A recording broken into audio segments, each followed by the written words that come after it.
ஜானகி தான் வந்து மோரில் விஷம் வச்சு சாவடிச்சாங்க. சொன்னது யாரு? ஜெயலலிதா. ஜானகி மனைவி தான் விஷம் வச்சு சாவடிச்சாங்க. அன்னைக்கு அந்த எம்ஜிஆர் ஆரம்பிச்சு இன்னைக்கு நேற்று வரைக்கும் விஜயகாந்த் வரைக்கும் இருக்குது. விஜயகாந்த் வந்து பார்த்தீங்கன்னா வந்து அவருக்கு கொடுத்த ராங் ட்ரீட்மெண்ட் தான் காரணம். அது காரணமே யாருன்னா பிரேமலதா தான் சொல்லி கிடக்குறான் பல பேர். ஸோ இதெல்லாம் அரசியல் கட்சி சார்ந்த இயக்கத்தை சார்ந்தவர்கள்லாம் மரணம்லாம் பலவிதமான கருத்துக்கள் நிலவுமா. அதை வந்து நீங்க வந்து எது உண்மை எது பொய்னா நீங்க போக முடியாது.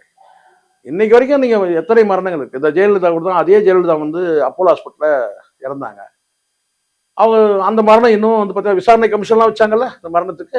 ஏதாவது முடிவு தெரிஞ்சுச்சா சொல்லுங்க. இதெல்லாம் வந்து இந்த அரசியல் ரீதியான மரணங்களுக்கு எல்லாம் வந்து பார்த்தீங்கன்னா வந்து நீங்க தீர்வு எட்ட முடியாது. கிடைக்கும் கிடைக்காது. இதெல்லாம் வந்து அரசியல் ரீதியான மரணங்கள். அது வந்து அது கொலைன்னு சொல்லுவாங்க. சில பேர் வந்து கேட்டா வந்து அது தற்கொலைன்னு சொல்லிப்பாங்க. இன்னும் உலக அளவில் நீங்க பல பிம்பங்களை சொல்ல முடியும் இன்னைக்கு. பல பிரபலங்கள். அவங்களுடைய மரணங்கள்லாம் வந்து பார்த்தீங்கன்னா வந்து சந்தேகமாவே தான் இருக்கும். எப்படி இறந்தாங்கன்னு சொல்லிட்டு.